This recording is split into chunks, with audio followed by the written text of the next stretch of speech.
5, 4, 3, 2, 1, blast off.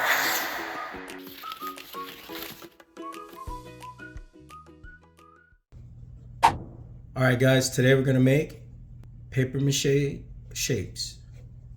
So here are the materials you're gonna need.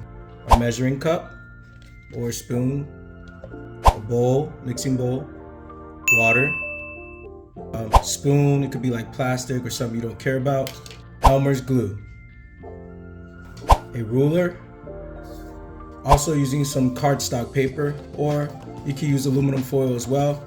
This is just some old paper that I had sitting around with that I measured at 2x2s, so it worked out for me perfectly. And last, tape. It could be masking tape or painter's tape, as long as you can get something that has a little bit of texture to it. All right, let's go build this thing. All right, so the first step is you're gonna try to measure out your cube. We're gonna try to make a cube. So I say like, start small, start with like a 2x2, something like this, measure out 2x2. You can cut out the strips. I would just suggest go down the line and make as many as you can. You're gonna cut out the pieces. Once you have your cubes cut out, you're gonna wanna kinda assemble them like this. So you're gonna need 1, 2, 3, 4, 5, 6. So what I did is I kind of placed them down like this and added tape on the edges. And when I put them together, so I just kind of laid it out almost like a cross. And then I'm gonna flip them up and I'm gonna start closing them in. So then I close one. I just do one at a time and then just kind of go from there.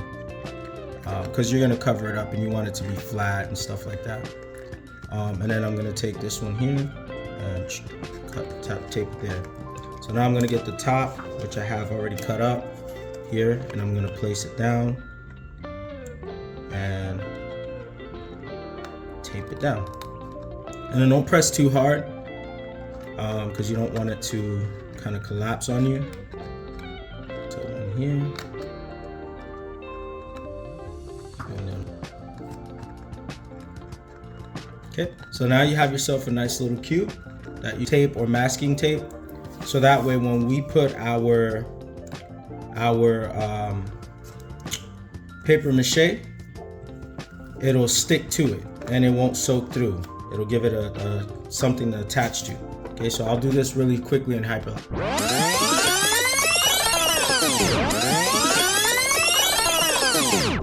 All right, so here's your cube.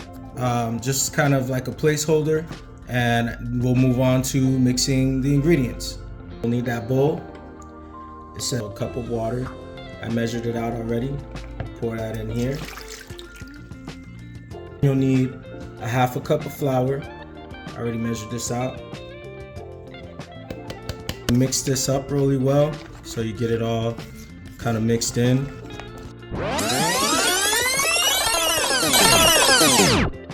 You'll need a half a cup of glue. I suggest having a spoon to kind of scrape everything out and get it in there as best as you can so you don't waste your glue. You're gonna just make sure you mix this in really well. One thing I would suggest is make sure you have gloves on. I would suggest having like a board or something that you can place over your table so it doesn't make a mess. But it's kind of, yeah, almost like the consistency of milk. So I'm gonna use my board to kind of place everything down. And I'm gonna put this here on the side.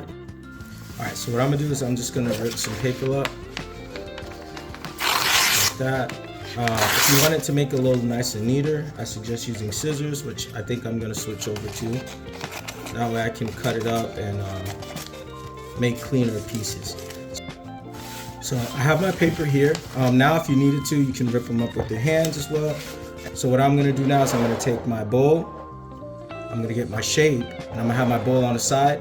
And what I'm gonna do initially is I'm gonna take a piece of paper and I'm gonna kind of soak it into the paste. And this will seep into the paper and make it like super soft. Make sure you take off any excess like that. Just paper mache to create many different things.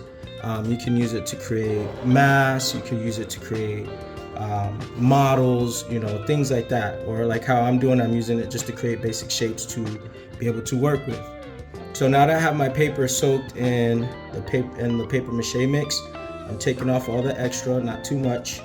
And then I'm gonna take my shape and I'm gonna kind of just lay it on top as neat as I can. So this is the cool part. You want to take your time with, and then just kind of like layer it down. And you're gonna want to do a few layers at a time, okay? So this is one step. I'll do it again so you can see it. And you see how smooth I'm trying to take it, make it. So that way it'll dry on really, really well. And the tape will help it stick to it. So that's why we use like masking tape or painter's tape to do that. So I'll get another sheet and I'm gonna do the same thing. And your goal is to fill up the entire shape with these pieces of paper. Now I'll just speed this up so you don't have to sit here waiting the entire time watching this, because if not, it's gonna be a long video.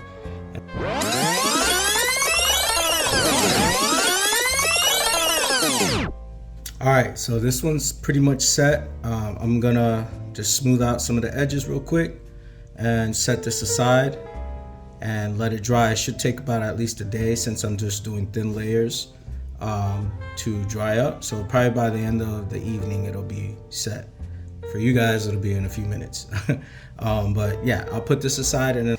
Okay, so it's pretty dry now. I got it solid now. It's kind of hard. Probably could go over a little bit longer, but yeah, this is basically how it's gonna be once it's done, and then you can paint it. You can do whatever you like to it afterwards. I'm gonna end up using these for models, and I made a cone as well. I also made a cylinder, a taller cylinder, and then I made a wider cylinder right here. So these are stuff that we can use for like our still life practice and stuff like that. All right, so don't forget to like, share, and subscribe.